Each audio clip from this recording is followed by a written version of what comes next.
All right, so thank you for joining me for this Sentry Workshop and us today at this amazing conference.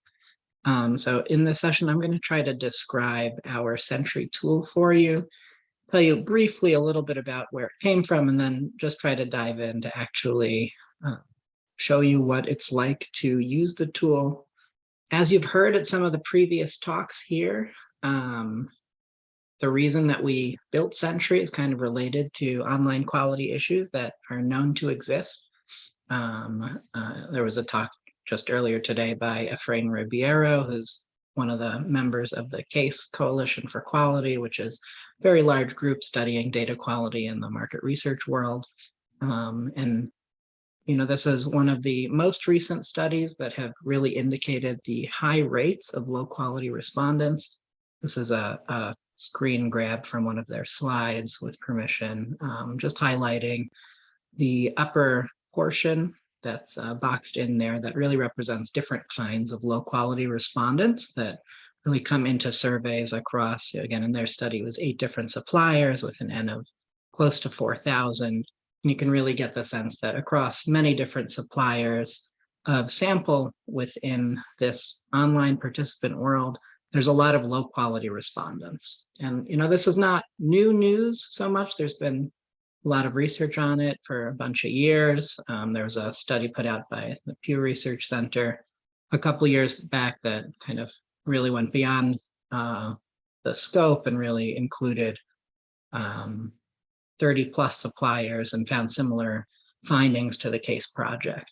And at CloudResearch, together in collaboration with some outside researchers, we also published a related finding that really is one of the sources of where Sentry was born at. So I'm just going to take a second to tell you a little bit about our work in a paper that we published in 2017 with Jesse Chandler.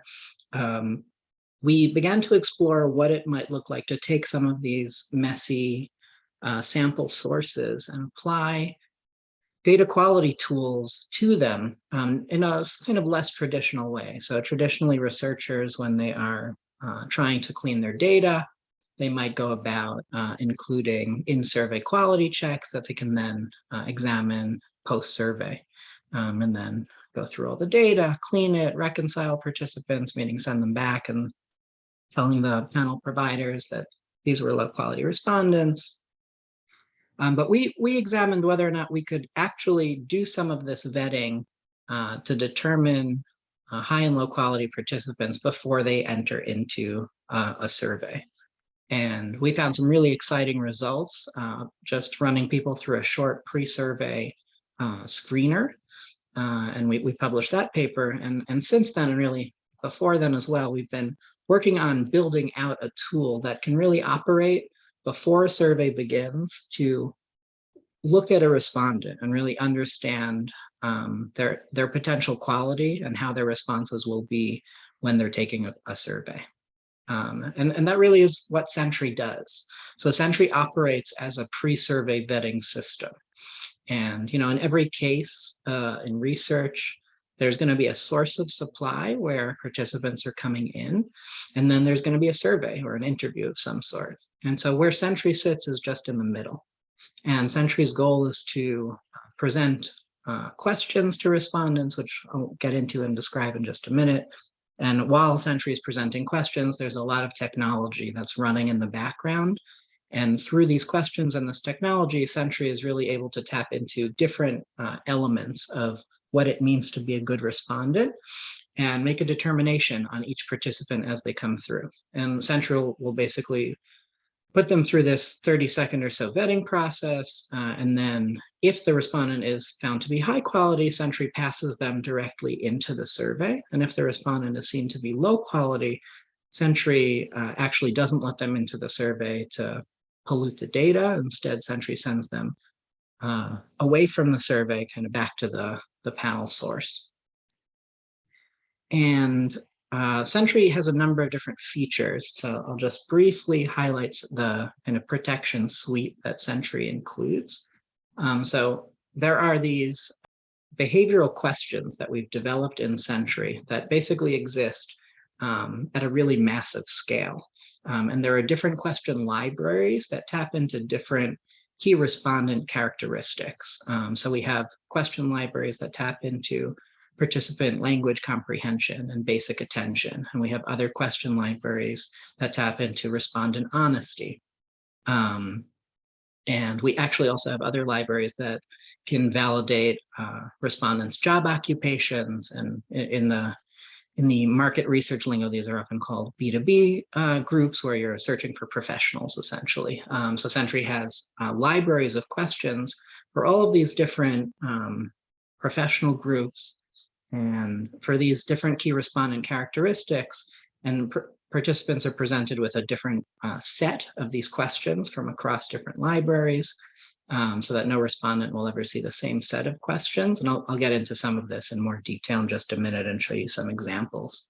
And so again, as respondents are answering these questions that are verifying their attention and their honesty and so on, Sentry is also looking at mouse movements to detect bot-like behavior, and also doing a whole host of other things, including detecting whether or not a respondent is automatically translating the Sentry questions into a foreign language. This is something that we see quite frequently with people posing from outside of the United States as US respondents who say speak English, when in reality they're not. And Sentry also taps into other technological things like IP deduplication, digital device fingerprinting, and ensuring respondent geolocations are from the same countries or states that participants are actually being recruited from. And Sentry has a couple additional sort of features. So one of our goals in building Sentry was to really create something that could plug in to any platform and any supply source and any survey platform. Wanted to make sure that Sentry can apply flexibly in that way, and it can. And Sentry also has many different levels of protection. So some of our users, some of the researchers who come to Sentry for protection really span different parts of the market research world. Some are researchers collecting their own data.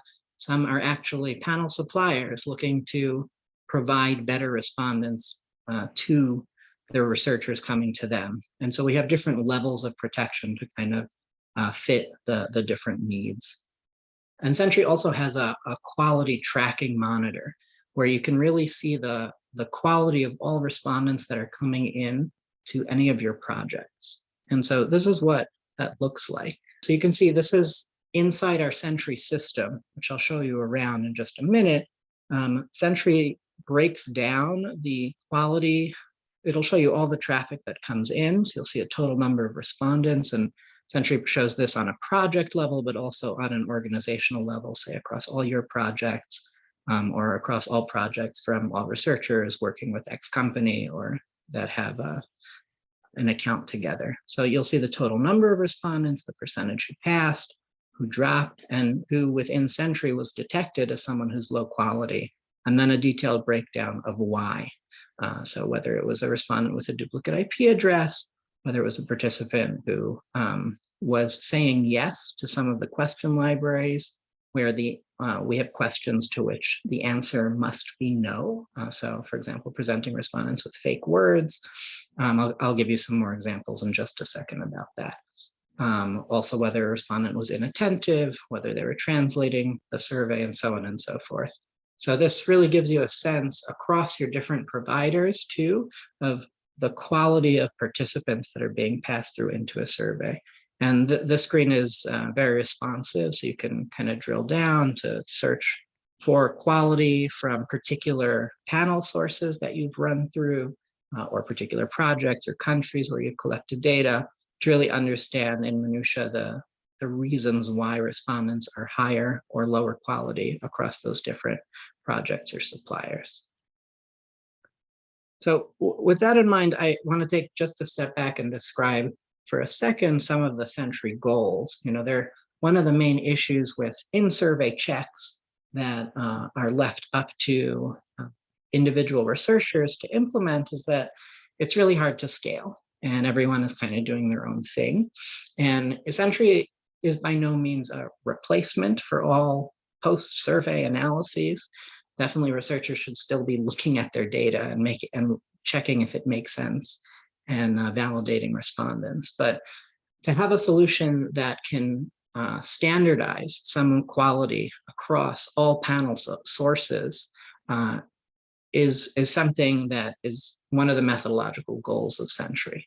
And to have tools that aren't just kind of made up, maybe, I'm sure some of you have probably seen examples of bad attention checks that researchers kind of maybe make up or don't test and validate, which end up tapping into all kinds of socioeconomic status related variables, or end up being advanced math questions instead of just validating those, again, key respondent characteristics like language comprehension and attention. And so our goal in building these different Sentry libraries was to really create questions at scale and to validate all of them, that they're only getting rid of truly low quality respondents, and that any question that's removing respondents is leading to higher in-survey quality. So let me show you, with that in mind, what an actual respondent experience might look like. And as I mentioned before, we have different levels of Sentry. So you can think of different levels, different templates as different series of questions that participants are put through. So some Sentry templates have more questions and pull from different libraries, while others have less questions. So I'm going to show you a participant going through one of our Sentry Titanium templates. And in it, you'll see a few different types of questions that, again, come from different libraries that validate different characteristics. And I'm going to pause on each question type just to briefly explain the reasons that they're there and the research behind it. So a participant starts with instructions, and then here's a first question. So this question, again, is pulled randomly from a library with thousands of questions. This we call an association question internally. And this question validates basic language comprehension and attentiveness. And we were able to create these at scale by using AI that initially gave us weights of how each word in a given language is associated with other words. And then we were able to create questions automatically by choosing a target word that's highly associated at a particular level with a correct answer choice, and that is very much unassociated with other words being presented in a particular way. So you can see increasing is most associated with growth. That answer is obvious to anyone who has a 6th grade level of English. And it's this tool, again, is built to not discriminate against different education levels. And we validated each question after it was initially created, and that's how we're really able to scale and have so many questions so that no respondent will be able to learn and kind of just pick the same answer they picked the last time around. So in this particular template, respondents will see 2 of these association questions.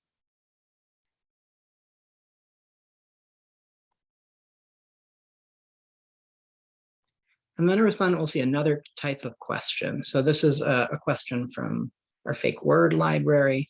This word hidvor sounds and potentially looks a little bit like a real word, but it's also very clearly not a real word. Again, testing and validation is the key to making all of these. So we have really large libraries like this. And questions like these really tap into that yay-saying or acquiescence bias that's very prevalent among respondents who are fraudulent and are trying to qualify for many research projects, but are actually not in the United States. Say if you're recruiting from the United States, and they're just trying to kind of infiltrate studies where they don't speak the language or don't want to put any effort forth. So here's another question from a slightly different library. This is from our this is a kind of false recall task. No one can actually recall the name of every episode of every TV show ever created. That's not humanly possible. But a respondent who's just clicking through really quickly might say yes to this. And then there's also an open-ended library with open-ended questions. This was recently rolled out. And so respondents are asked a question from a number of open-ended questions that exist in our library. and are able to answer. And we have a very sophisticated open-ended analysis tool that in real time is able to code a response as high quality or not with extremely high accuracy. Apparently it's a little bit rainy where this respondent is. And that's it. And so then a respondent is redirected either straight into the client survey if they pass, or they're not let into the client survey and sent back to the panel if they fail. And here's just another quick example, instead showing you how Sentry asks questions for specific professional groups. This is a couple of questions asked of medical practitioners. And again, these are questions which were created, in this case, through actual discussions with medical practitioners and tested in order to know that, okay, these are questions that every medical practitioner knows, or they're not a medical practitioner. And so that's how these questions are built, and those other libraries that validate professional modules are created. So now let me take you into the actual way that Sentry is applied to projects. As we were saying, this is the overall workflow, right? Sentry sits in between the supply source and the survey source. And in order for Sentry to kind of be programmed, it's really pretty easy to set up. There's only just a few things that Sentry needs to know. Our users have Sentry accounts, and they're able to apply Sentry either through an API that plugs Sentry in automatically for them on all of their supply, or they have kind of a dashboard where they enter in a few project fields, and then Sentry is automatically added to trigger just before their survey. In order to do that, Sentry needs a few things passed in. The first is every supply source has an ID variable. You might be familiar with mTurk IDs or Connect IDs, but every platform has an ID variable. And so one of the things that needs to get passed into Sentry is that ID variable. And then for Sentry to send high quality respondents into a survey, Sentry obviously has to have access to the client link. So when you're setting up your Sentry project, you'll put in that client link as well. And then when low quality respondents are detected by Sentry, Sentry sends those respondents back to the supply source. So typically suppliers have a redirect link for low quality traffic. And so before setting up a project, you would need to put this information into Sentry. And I'm going to show you quickly just how this is done and what the Sentry user interface looks like. So as we were saying, the first thing Sentry needs to know is what provider you're using. So just once at the beginning of creating a Sentry account, or whenever you're adding a new provider, you'd come into the system and go to the providers page and hit create provider. And then you would let Sentry know the name of this provider. And so this name will then show up in that overall metric. So you'd know, hey, the quality of provider X was X, Y, and Z. And then you'll put in the ID field. And again, this is the respondent ID that Sentry can then track and assign the different participants different status codes, whether they passed or failed. And then again, there's that quality termination link. So you have to tell Sentry where to send respondents back to. So once providers are in the system, let me take you over to the project page. And this is where you can create your project within Sentry. So you go to projects, you hit create project. And then there's really only a few fields that you need to fill in. A lot of this is extraneous. So you choose your template, which again is that different level of Sentry. So it might be a particular B2B template. We have two levels that our users frequently use. There's a Sentry standard level and a titanium level. And this maps onto different client needs. So some clients, when they're collecting data, they really want to maximize the quality of the sample. And they're really okay cutting out a high number of low quality respondents. And so we would suggest that people like that use some of our higher security levels, like what we call our Sentry titanium template. But if some researchers would like to kind of make sure that there's a lot of traffic coming in and that Sentry is not stopping a lot of respondents, and they're okay maybe looking through the data a little bit more and accepting more borderline respondents into the data set, they can choose a lower Sentry template level. And this, again, will just let Sentry know what questions and what security levels to put on the project. And then you enter in a project name. This is just internal. And then here you put in your survey link. And again, any platform that's used for creating surveys can be put in here. And there's some additional features. For example, some providers have study-specific project termination links. You can put that in here. And there's also some additional tools that Sentry has, like device control. So if you only wanted to allow users from desktop or mobile, Sentry is available in 17 languages currently. So you can present Sentry in as many languages as you'd like.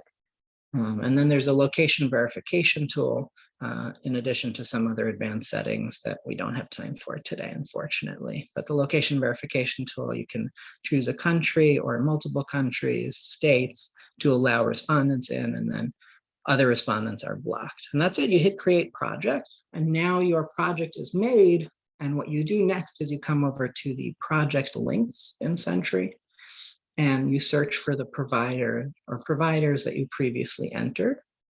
And now Sentry creates a new link for you. And this new link is where you will want to make sure your provider or supplier is sending traffic to. And at that point, all respondents will go through Sentry first, and then either be routed straight into your survey or be sent back to the supply if they're low quality. And show you a little bit in more detail what the results of Sentry look like.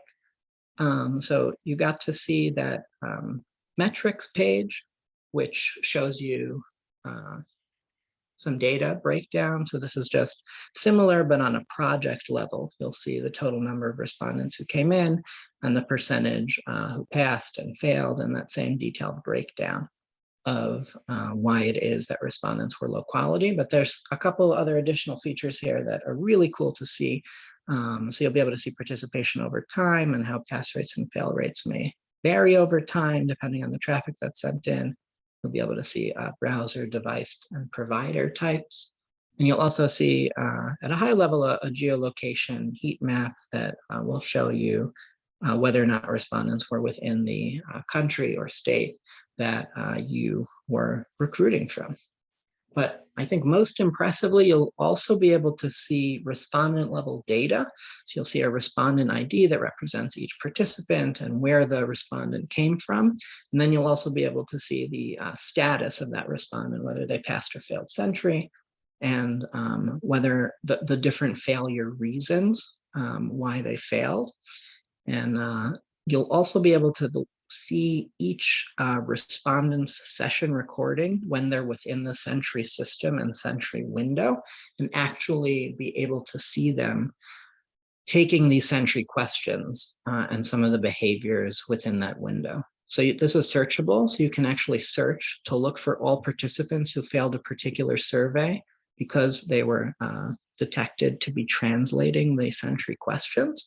And you can watch the session recording of that respondent within the Sentry window, starting off with those instructions in English. This is an actual participant who was taking the survey in English for US English speakers, and then suddenly it's in Chinese. And so this respondent, and this is again something that we see often with fraudulent respondents, auto-translated the questions, and so Sentry is really able to detect this, and regardless of whether or not they got the questions correct, they're still prevented from coming in. And this is all downloadable as well via a CSV file where you can see the Sentry statuses. I just wanted to say, there are a lot of benefits to using Sentry, really increasing your trust in some of the data that you receive, of course, together with actually looking through the data yourself, but Sentry will really reduce the time that it will take for you to look through and clean your data, because so much of that low quality gibberish open ends and people who are just totally inattentive or responding randomly will be routed out beforehand. It can lead to kind of better results, as we've been hearing a lot about in some of the previous talks today. Sentry is available, as I said, to kind of different pieces of the research ecosystem, but I'm excited to share it with you guys today. So thank you. One question that I think still needs to be answered is, would you be able to see participants' individual open-ended responses to those text questions, like at the individual level? Yes, absolutely. So it's typically made available via in two places. So one is if you wanted to look through those session recordings, you'd be able to watch respondents entering in their responses, but of course in the data download, the question and the response is also made available. Another question was or more of a concern is whether you'd be excluding people with low education levels or people who are not very technologically competent. So potentially like excluding more participants than you would want to with this tool. Yeah, so this was kind of one of our key concerns and considerations as we built the tool. And we basically, as we were building it, made sure that the questions that we included into our validated libraries were not biased against particular SES groups or against by age or anything like that. And that is actually a problem with most sort of attention check tools, that they're often not developed in a way that's tested against some of those considerations. And we really try to keep that in mind and have found that we've been successful at not being biased in that way. Is there a way to pass through additional variables? Yeah, great question. So yeah, the way Sentry works is that the ID variable in particular just needs to be inputted because that's how Sentry is actually presenting the data as you look at it. But all variables that are included in a URL that's coming into Sentry are then passed on into wherever the respondent goes next. So all that is just done automatically. Hi, I had a question. Thank you. This is really interesting. For the association task, you mentioned that you used the machine learning to figure out which words are paired and associated most strongly with others. Do you then create a bunch of random questions then so that it's sort of randomized across participants as to what pairs they're going to see or that type of thing? Or is it a set group of question and answers that you use from that? Yeah, thanks, Kristen. So the way that we use that machine learning initially is to build a giant list of thousands and thousands of questions that are all different. Again, only pulling from words that are frequently used in the English language and so on and so forth. And then our research team goes through a rigorous process of testing all those questions to ensure that they're the right quality, that are actually effective at predicting in-survey quality. And then the Sentry libraries are all randomized. So the way it works is every respondent, even within the same project, will see a different set of questions pulled from that really big library.